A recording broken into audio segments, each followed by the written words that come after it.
စကားဆိုတာပြောတဲ့အချိန်မှပြောရမယ်မပြောတဲ့အချိန်မပြောရဘူးလို့ဒီလိုဆိုလို့တယ်နော်အချိန်မတန်မဲနဲ့ပြောလို့ရှိရင်လည်းစကားတစ်ခုကမအောင်မြင်ဘူးတဲ့ပြောတဲ့အချိန်ရောက်မှပြောရတယ်မပြောတဲ့အချိန်ရောက်မပြောရဘူးအဲ့တော့အချိန်ခိုက်ပြောတဲ့စကားဟာတန်ဖိုးရှိတဲ့စကားဖြစ်တတ်တယ်ပြောချင်လို့ထပြောတယ်တန်ဖိုးရှိချင်မှရှိမှာပေါ့နော်အကျိုးရှိတော့မယ်တန်ဖိုးရှိဖို့ပြောဖို့ချိန်တန်ပြီဆိုတဲ့စကားလုံးကြမှာပြောအဲ့တော့မြတ်စွာဘုရားသခင်ကိုတော်မြတ်က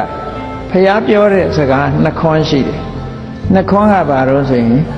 မှန်ကန်ပြီးတော့အကျိုးရှိတယ်နားထောင်တဲ့လူကမကြိုက်ဘူးဒါကတစ်ခွန်းမှန်ကန်ပြီးတော့အကျိုးရှိတယ်နားထောင်တဲ့ပုဂ္ဂိုလ်ကကြိုက်တယ်အဲ့ဒီထဲမှာမှန်ကန်ပြီးတော့အကျိုးရှိတာတူတူပဲမှန်လဲမှန်တယ်အကျိုးလည်းရှိတယ်သို့တော့နားထောင်တဲ့ပုဂ္ဂိုလ်ကကြိုက်တယ်မကြိုက်တယ်အဲ့ဒါနှစ်ခု꿰တယ်ပေါ့